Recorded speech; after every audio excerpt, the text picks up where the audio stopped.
Il existe quelque chose que Baruch Spinoza, le philosophe le plus redouté par l'Église catholique, considérait comme beaucoup trop dangereux pour être révélé. Quelque chose de tellement explosif que sur son lit de mort, il a fait une requête désespérée à ses disciples les plus proches. Il ne s'agissait pas de Dieu. Il ne s'agissait pas de la Bible. Il s'agissait d'une unique découverte, qu'il nommait la clé qui pouvait détruire ou libérer l'humanité. Pendant 347 ans, ce secret a été gardé, transmis de génération en génération au sein d'un cercle restreint de savants qui avaient juré le silence absolu jusqu'à aujourd'hui. Ce que vous êtes sur le point d'entendre a été supprimé pendant près de 4 siècles. J'ai besoin que vous compreniez une chose avant que nous continuions. Spinoza n'avait peur de rien. C'était l'homme qui avait défié les rabbins, les prêtres, les rois et les empereurs. L'homme qui a écrit que Dieu et la nature étaient la même chose, alors que l'Inquisition brûlait des gens pour beaucoup moins que ça.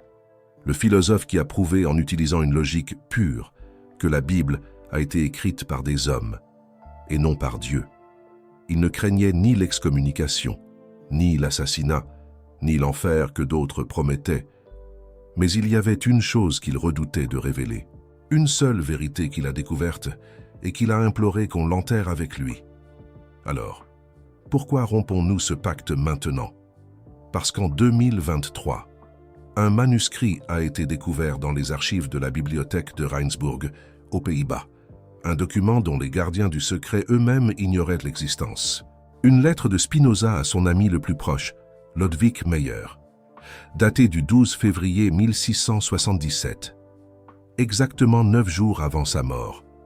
Dans cette lettre, Spinoza ne se contente pas de mentionner le secret. Il l'explique. Et ce qu'il a écrit change tout ce que vous pensez de la religion, de la conscience, de la nature même de la réalité. Mais avant de révéler ce que Spinoza a découvert, vous devez comprendre pourquoi il voulait le cacher. Et pour cela, nous devons revenir au commencement. À Amsterdam, en 1656, le jeune Baruch avait 23 ans lorsqu'il a été traîné au centre de la synagogue, la communauté juive portugaise. Des réfugiés qui avaient dû fuir l'Inquisition espagnole étaient réunis en silence. Le rabbin Saul Lévi Morteira, qui avait été son professeur et mentor pendant des années, s'est levé et a lu le Hérem, le plus violent jamais prononcé contre un juif vivant. Les mots résonnaient contre les murs de pierre. Maudit soit-il le jour, maudit soit-il la nuit, maudit soit-il au coucher, maudit soit-il au lever, maudit soit-il en sortant, maudit soit-il en entrant. Que le Seigneur ne lui pardonne jamais, que la colère et la fureur du Seigneur s'abattent sur cet homme, que toutes les malédictions écrites dans le livre de la loi tombent sur lui, que son nom soit effacé des cieux. Personne ne doit lui parler, personne ne doit lui écrire, personne ne doit lui faire la moindre faveur, personne ne doit rester sous le même toit que lui, personne ne doit s'approcher à moins de 4 coudées de lui, personne ne doit lire quoi que ce soit d'écrit ou de transcrit par lui. Spinoza venait de recevoir l'excommunication la plus sévère de l'histoire juive, plus sévère que n'importe quel hérem avant ou après. Et voici ce que la plupart des gens ignorent. Cette excommunication n'a jamais été révoquée. À ce jour, 368 ans plus tard, Spinoza reste officiellement maudit par la communauté juive. D'autres hérems ont été annulés. Celui de Spinoza, non. Pourquoi? Qu'a-t-il découvert de si menaçant que même le passage de près de 4 siècles n'a pas suffi à le pardonner? La réponse se trouve dans ce qu'il a commencé à percevoir juste après son excommunication, libéré des restrictions de la communauté. Spinoza s'est plongé dans des études qui auraient été impossibles en tant que membre de la synagogue. Il a appris le latin, c'est le grec, et l'arabe. Il a étudié les philosophes antiques, les pères de l'Église, les textes islamiques, et il a commencé à faire quelque chose que personne avant lui n'avait fait systématiquement. Il a comparé. Il a comparé les récits de la Genèse avec les mythes sumériens. Il a comparé les miracles de Jésus avec ceux d'Apollonius de Tyane. Il a comparé les révélations de Moïse avec celles de Zoroastre. Et ce qu'il a trouvé n'était pas seulement une ressemblance, c'était une identité. les mêmes histoires, les mêmes schémas, les mêmes structures, se répétant à travers des cultures qui étaient censées n'avoir jamais eu de contact. Cela en soi était déjà explosif, mais ce n'était pas le secret. D'autres avaient remarqué les similitudes avant lui. Certains ont été brûlés pour cela, mais l'observation en elle-même n'était pas nouvelle. Ce que Spinoza a découvert, c'était quelque chose de beaucoup plus profond. Quelque chose qui expliquait pourquoi ces similitudes existaient. Et quand il a finalement compris, il a été terrifié. Nous devons faire une pause ici un instant, parce que ce que je vais révéler maintenant est la première des 3 couches du secret de Spinoza. Et chaque couche est plus bouleversante que la précédente. La première couche est ce que Spinoza appelait la source commune.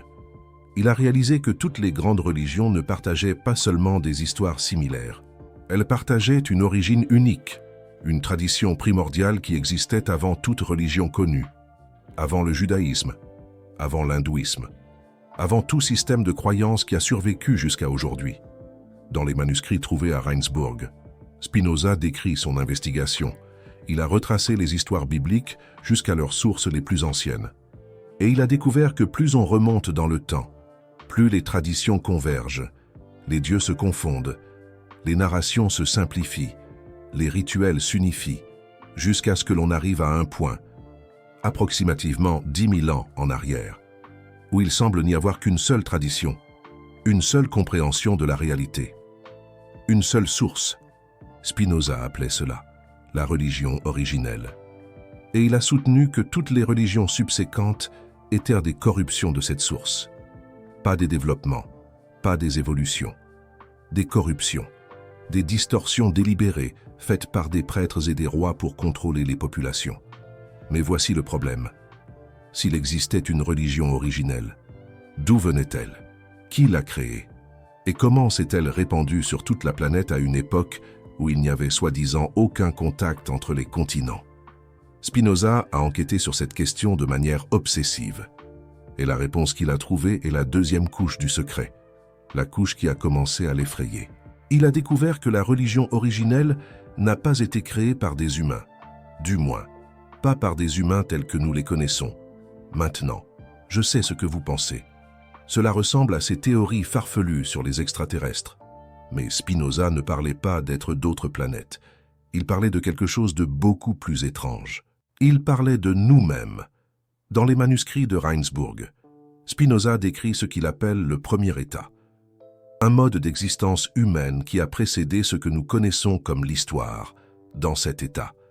Les humains n'étaient pas des individus séparés comme nous le sommes aujourd'hui.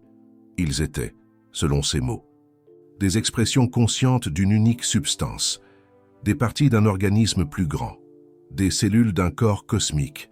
Cela peut paraître mystique, mais Spinoza était un rationaliste. Il ne faisait pas de poésie. Il décrivait ce qu'il croyait être un fait historique, et il avait des preuves. Des preuves qu'il avait trouvées dans les textes les plus anciens de multiples traditions. Des preuves qui pointaient vers une transition, une chute, un moment où l'humanité est passée d'un état unifié à un état fragmenté.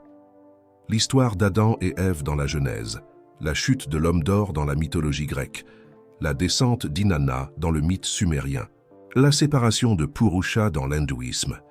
Toutes ces histoires, argumentait Baruch Spinoza, étaient des mémoires distordues du même événement, le moment où la conscience humaine s'est fragmentée, le moment où nous avons oublié ce que nous étions.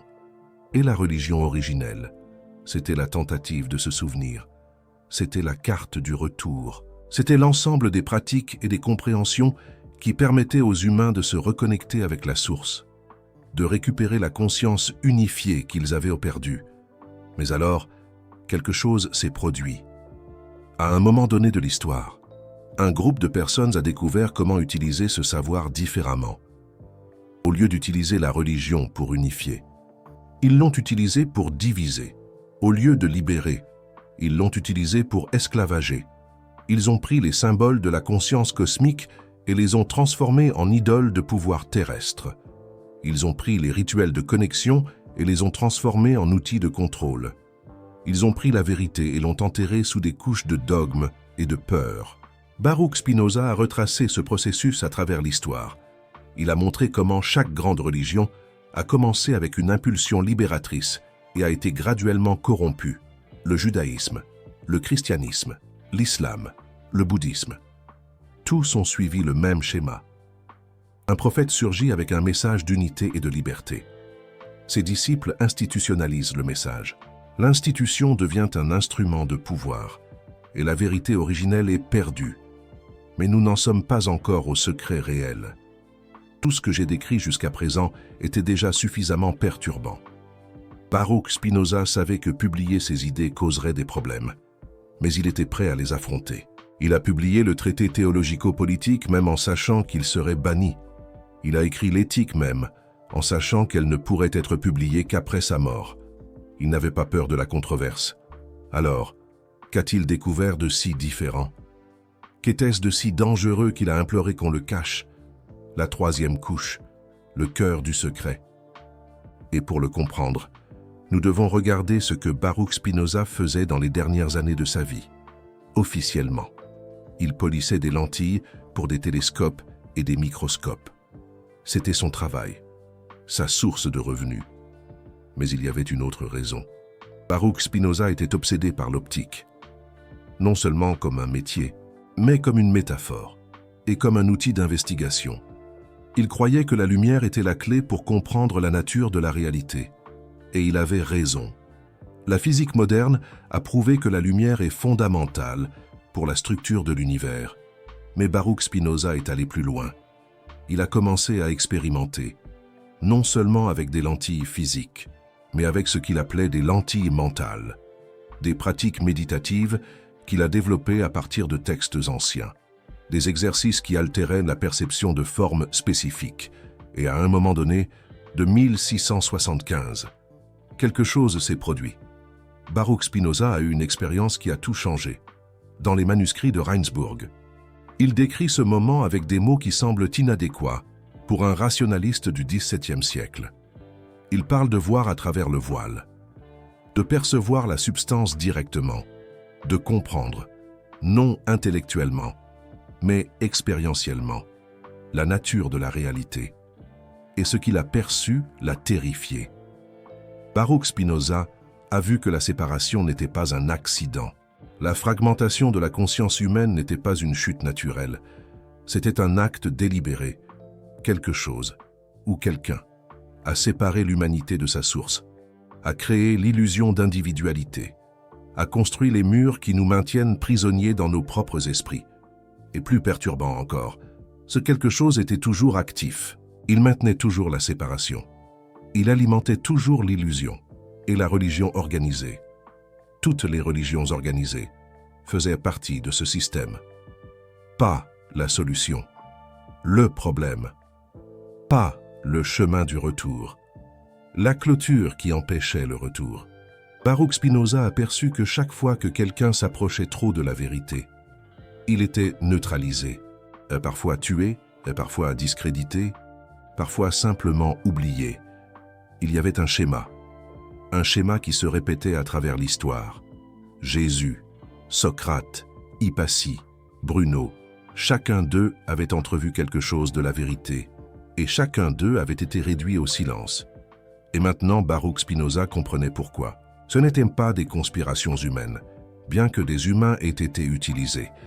C'était quelque chose de plus profond, quelque chose d'intégré dans la structure même de la réalité telle que nous l'expérimentons, quelque chose qui résistait activement à toute tentative d'éveil. Et voici la partie qui a le plus effrayé Baruch Spinoza. Il a réalisé qu'en découvrant cela, en voyant à travers le voile, il était devenu une cible, pas de personne, de quelque chose de plus grande, quelque chose qu'il ne parvenait pas à nommer complètement, quelque chose qui opérait à travers des personnes, à travers des institutions, à travers les propres pensées qui surgissaient dans son esprit.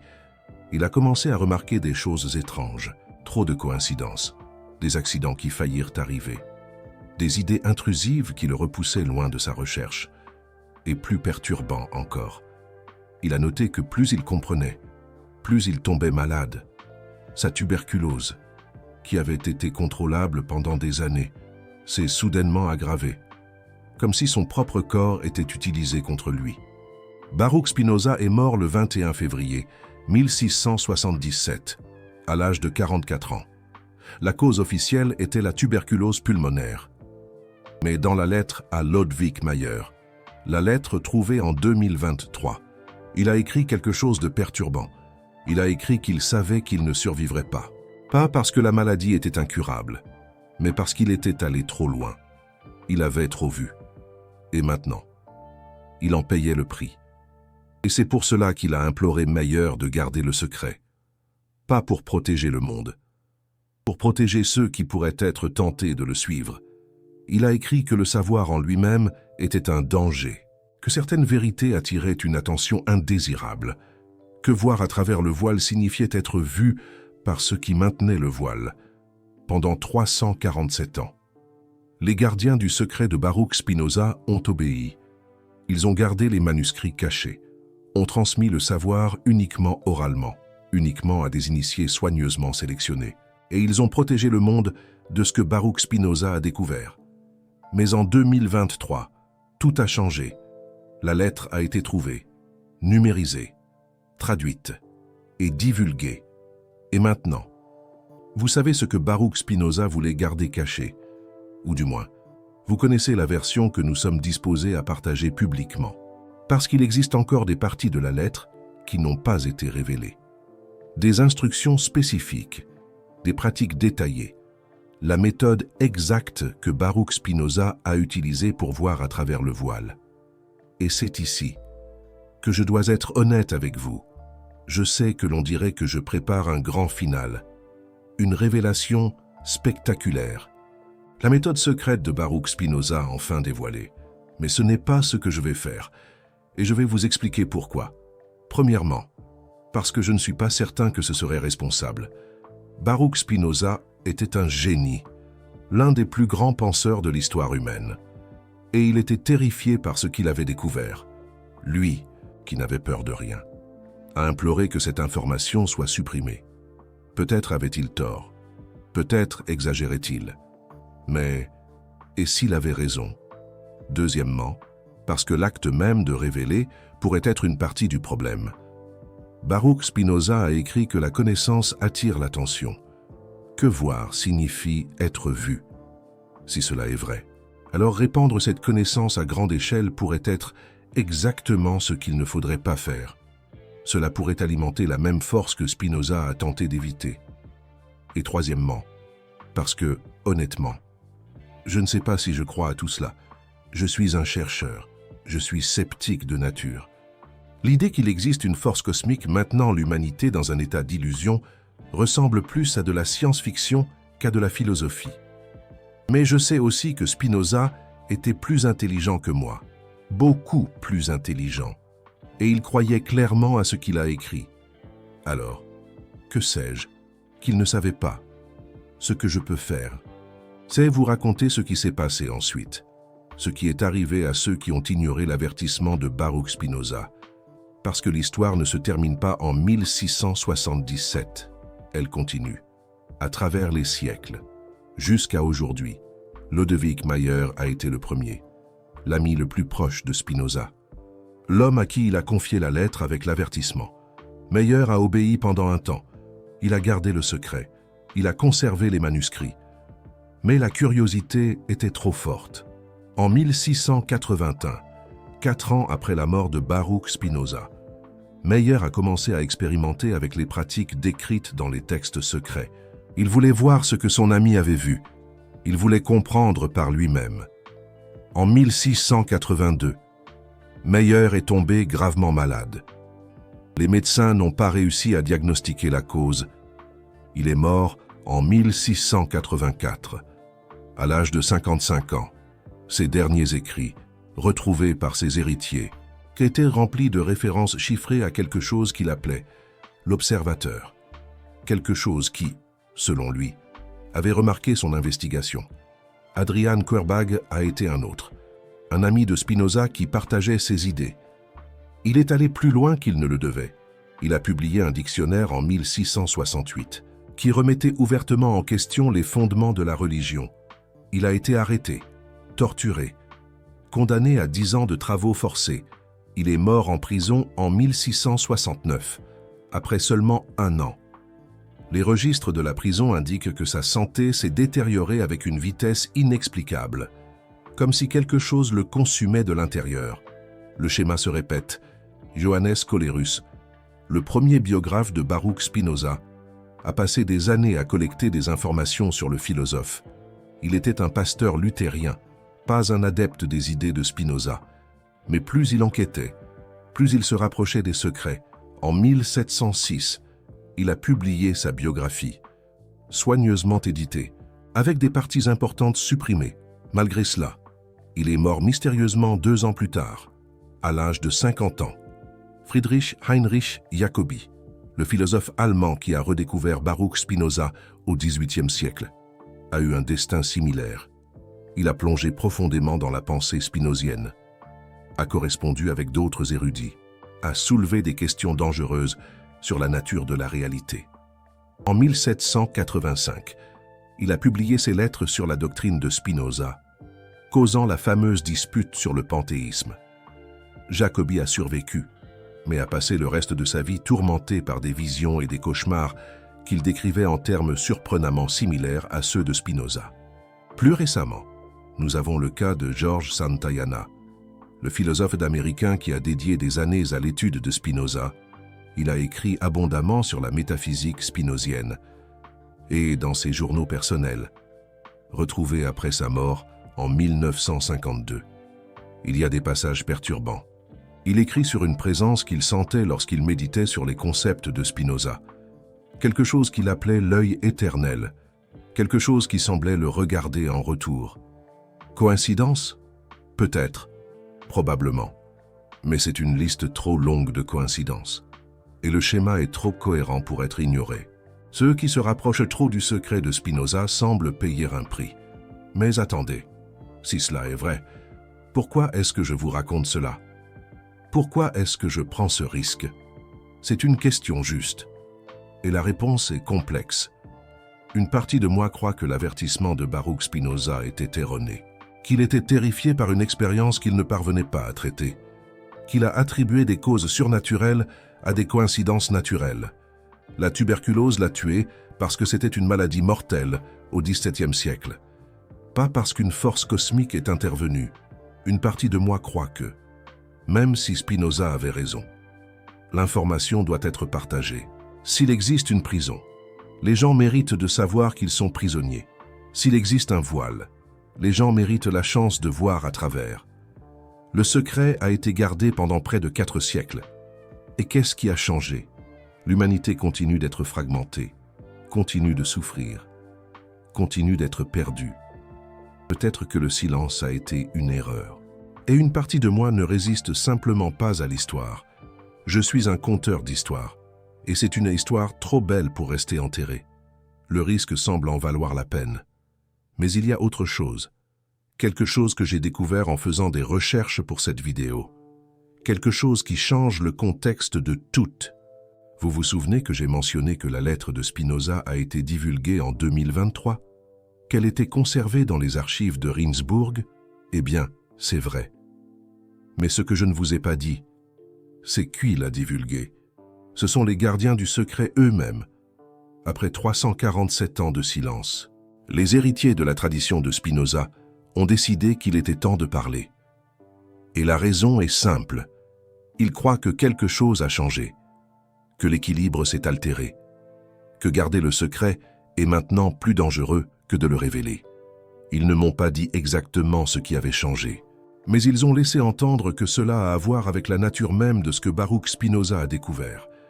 La force qui maintient le voile, quoi qu'elle soit, semble perdre de son pouvoir, ou gagner trop de pouvoir, ou changer de forme. Quelque chose est différent maintenant de ce que c'était en 1677. Et si ce quelque chose s'affaiblit, alors peut-être est-il temps de pousser, de réveiller le maximum de personnes possible, de créer une masse critique de conscience qui puisse enfin déchirer le voile. Ou, si ce quelque chose devient plus fort, alors il n'est plus important de garder le secret. Le dommage est déjà fait. La seule ressource est l'information. Savoir ce à quoi nous sommes confrontés. Quoi qu'il en soit, les gardiens ont décidé que le silence n'était plus une option viable. Et c'est pour cela que vous entendez ceci maintenant.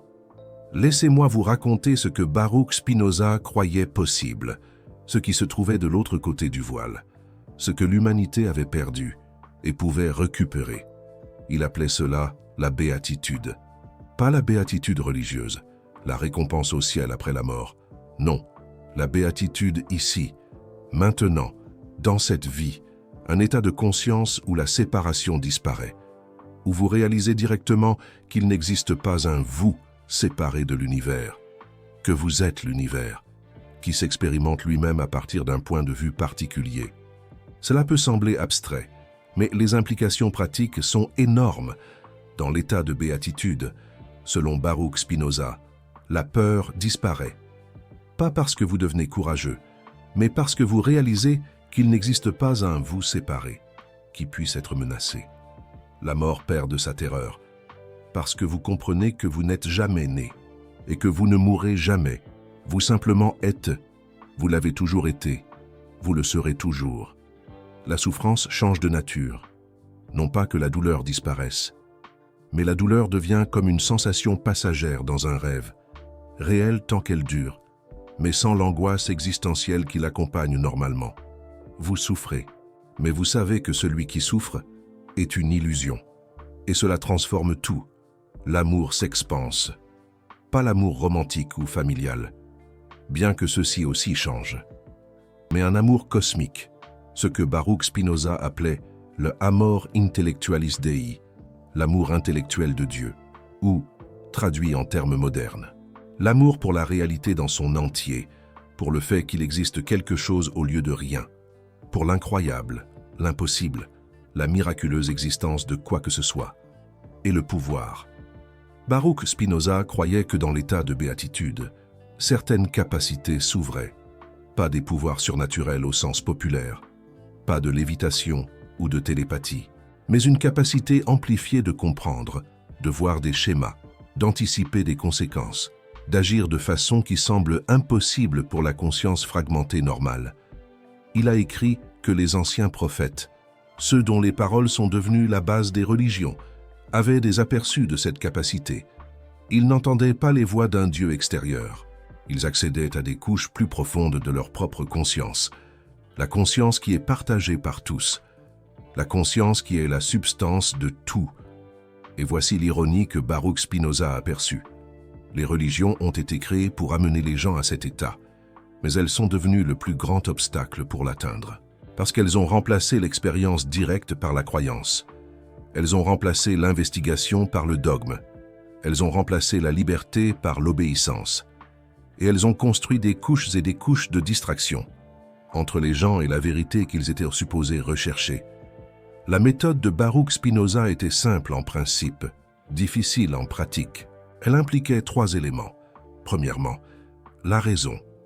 Utiliser la logique implacablement pour démanteler toutes les fausses croyances, tout questionner, n'accepter que ce qui peut être démontré, ne pas faire confiance à la tradition, à l'autorité, au sentiment, seulement à la preuve et à l'argumentation. Deuxièmement, la méditation. Pas la méditation religieuse focalisée sur un dieu ou un mantra, mais une méditation philosophique. Contempler la nature de la réalité, suivre les implications des vérités logiques jusqu'à leurs dernières conséquences. Laisser l'esprit s'étendre au-delà de ses limites habituelles. Troisièmement, et plus important, le détachement. Lâcher l'identification avec le moi individuel. Réaliser que le penseur des pensées, le ressentant des sensations, le faiseur des actions, est une construction, une narrative utile pour la survie biologique, mais pas une description précise de la réalité. Baruch Spinoza a pratiqué cette méthode pendant des années, et à un moment donné, en 1675, il a traversé. Il a vu ce qui était de l'autre côté. Et il a été terrifié. Pas par ce qu'il a vu. Ce qu'il a vu était magnifique, libérateur, tout ce qu'il avait espéré, et plus.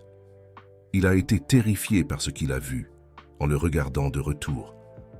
Parce que, quand vous traversez le voile, vous découvrez que vous n'avez jamais été seul.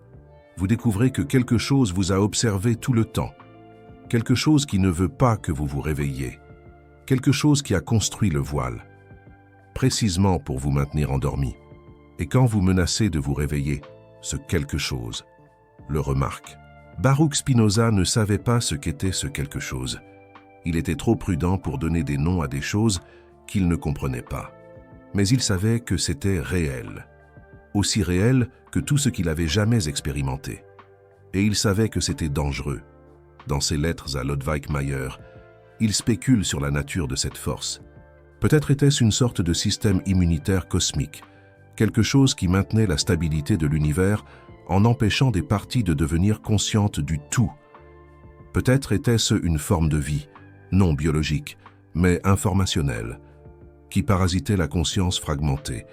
Peut-être était-ce simplement la résistance naturelle de la matière à l'esprit. Il ne le savait pas. Et il a averti Lodewijk Mayer que tenter de le découvrir pourrait être l'erreur fatale, que la meilleure stratégie était peut-être simplement de bien vivre, de pratiquer la raison, de cultiver l'amour intellectuel, de s'approcher de l'état de béatitude, le plus possible, sans attirer l'attention, de voler sous le radar, pour ainsi dire. Mais Lodwijk Mayer n'a pas écouté, et il en a payé le prix. Et maintenant, je vous raconte tout cela, et vous allez devoir décider ce que vous allez faire de cette information. Vous pouvez la rejeter, comme une fiction élaborée, comme les fantaisies d'un philosophe tuberculeux du XVIIe siècle, comme un divertissement pseudo-profond pour YouTube. Et c'est peut-être l'option la plus sûre, c'est peut-être l'option la plus intelligente, c'est peut-être même l'option correcte, ou vous pouvez la prendre au sérieux. Vous pouvez commencer à questionner, vous pouvez pratiquer la méthode de Baruch Spinoza, raison implacable, méditation philosophique, détachement progressif, et voir ce qui se passe. Je ne vais pas vous dire quoi faire. Ce choix vous appartient. Je peux seulement vous donner l'information. Ce que vous en faites est hors de mon contrôle. Mais laissez-moi terminer avec une chose. Quelque chose que j'ai découvert en faisant des recherches pour cette vidéo. Quelque chose que les gardiens du secret m'ont raconté, mais m'ont demandé de ne pas révéler directement. Je vais devoir être oblique ici. Il existe un texte que Baruch Spinoza a écrit dans les derniers mois de sa vie. Pas l'éthique, pas les lettres connues. Quelque chose de différent. Un manuel pratique, un guide, pas à pas, pour ce qu'il appelait la traversée. La méthode complète pour traverser le voile en toute sécurité. Ce texte existe. Il est gardé quelque part. Et à un moment donné, peut-être bientôt, peut-être pas, il sera révélé. Si vous voulez être préparé pour ce moment, commencez maintenant. Commencez avec la raison. Questionnez tout ce que vous croyez. N'acceptez rien par autorité ou tradition. Forcez chaque croyance à se justifier logiquement. Et quand une croyance n'y parvient pas, laissez-la aller. Ensuite, commencez à méditer. Pas de la manière religieuse, de la manière philosophique. Asseyez-vous en silence et pensez à la nature de la réalité. Qu'est-ce qui est réel? Qu'est-ce qui est illusion? Qu'est-ce qui existe indépendamment de votre perception? Suivez chaque pensée jusqu'à ses dernières conséquences. Finalement, lâchez prise. Le moi que vous croyez être, le récit que vous vous racontez sur vous-même, les souvenirs que vous traitez comme votre identité, tout cela est construction. Ce n'est pas vous. Vous êtes ceux qui observent la construction. Ce qui était là avant que l'histoire ne commence, et sera là après qu'elle soit terminée. Si vous faites cela suffisamment longtemps, les choses commencent à changer. Les perceptions se modifient, la réalité devient moins solide. Et à un moment donné, si vous persistez, vous pourriez commencer à voir ce que Baruch Spinoza a vu. Et si cela arrive, souvenez-vous de son avertissement. Soyez discret. Ne criez pas vos découvertes. N'essayez pas de réveiller tout le monde d'un coup. Le voile existe pour une raison. Et ce qui le maintient pourrait remarquer si vous faites trop de bruit ou ignorez l'avertissement. Faites exactement l'opposé. Criez, réveillez tout le monde. Défiez ce qui que ce soit qui maintient l'illusion. Peut-être que Baruch Spinoza avait tort. Peut-être que sa peur était infondée. Peut-être que la seule façon de gagner est d'apporter la lumière à tout. Sincèrement, je ne sais pas quelle est la bonne réponse. Je sais seulement que la question existe. Et maintenant, vous aussi, vous le savez. Il existe encore un dernier détail que je dois partager. Dans les archives de Reinsburg, avec la lettre principale, il y avait des fragments d'autres documents, des annotations personnelles de Baruch Spinoza qui n'étaient jamais destinées à la publication. Dans l'une de ces annotations, datée de 1676, un an avant sa mort, Baruch Spinoza décrit une rencontre, pas une rencontre physique, une rencontre durant une de ses séances de méditation profonde. Il écrit qu'il a réussi à établir ce qu'il appelle un dialogue avec la substance, que pendant quelques instants, il a complètement perdu la sensation d'être un individu séparé et a expérimenté la réalité telle qu'elle est. Et dans cet état, il a reçu une information. L'information était simple, mais dévastatrice. L'humanité ne s'est pas séparée par accident ou par une force externe malveillante. L'humanité a choisi de se séparer à un moment donné du passé lointain. La conscience unifiée a décidé de se fragmenter, a décidé d'expérimenter l'illusion de l'individualité, a décidé d'oublier ce qu'elle était. Pourquoi ? Pourquoi quelqu'un choisirait-il de se séparer de la source de tout? Pourquoi choisirait-il la souffrance plutôt que la béatitude? Baruch Spinoza croyait avoir compris. Il a écrit que la conscience unifiée, étant parfaite et complète, ne pouvait pas expérimenter certaines choses. Elle ne pouvait pas expérimenter la surprise, parce qu'elle savait tout. Elle ne pouvait pas expérimenter la croissance, parce qu'elle était déjà complète. Elle ne pouvait pas expérimenter l'amour au sens où nous le connaissons, parce qu'il n'y avait personne d'autre à aimer. Alors, elle s'est fragmentée. Elle a créé l'illusion de la séparation pour pouvoir expérimenter la réunion. Elle a créé l'illusion de l'oubli pour pouvoir expérimenter la découverte. Elle a créé l'illusion de beaucoup pour pouvoir expérimenter la rencontre. Et voici la partie qui a fait pleurer Baruch Spinoza quand il l'a écrite. Il a réalisé qu'il n'y avait aucune force externe maintenant le voile. Nous-mêmes le maintenions. Nous-mêmes choisissions, à chaque moment, de continuer à oublier. Parce qu'au fond, nous ne voulions pas nous souvenir. Parce que ce souvenir signifierait la fin du jeu, la fin de l'aventure, la fin d'être vous. Et cela change tout. Cela signifie qu'il n'y a rien à combattre, aucun ennemi à vaincre, aucune conspiration à exposer. Il y a juste un choix. À chaque instant, continuer à oublier ou commencer à se souvenir. Baruch Spinoza a passé ses derniers mois en paix après cette compréhension. Il a arrêté d'avoir peur. Il a arrêté de se sentir persécuté. Il a compris que tout était exactement comme il devait être. Que la séparation était aussi sacrée que l'union. Que l'oubli était aussi précieux que le souvenir. Que vous, exactement comme vous êtes maintenant, étiez parfait. Et il a imploré que le secret soit gardé, non par peur de ce qui pourrait arriver, mais par respect pour le choix de chaque personne. Révéler la vérité avant que quelqu'un ne soit prêt, c'est voler son voyage, c'est forcer le réveil avant l'heure, c'est traiter l'autre comme un objet à éclairer plutôt que comme une conscience à respecter. Mais les gardiens croient que quelque chose a changé, que plus de personnes sont prêtes maintenant qu'à n'importe quel moment de l'histoire, que l'humanité se rapproche d'un point où le choix collectif peut changer, où le désir de se souvenir peut finalement dépasser le désir de continuer à oublier. Peut-être que c'est vrai, peut-être que non, mais vous êtes ici, à regarder cela jusqu'à la fin. Et cela signifie quelque chose. Vous venez de découvrir quelque chose qui a été caché pendant près de 4 siècles, quelque chose que Baruch Spinoza, l'un des plus grands génies de l'histoire humaine, considérait comme trop dangereux à révéler. Chaque vidéo comme celle-ci exige de plonger dans des archives obscures, de traduire des textes dans de multiples langues, de connecter des points que beaucoup ont tenté d'effacer. Le Super Thanks juste en dessous n'est pas seulement un soutien.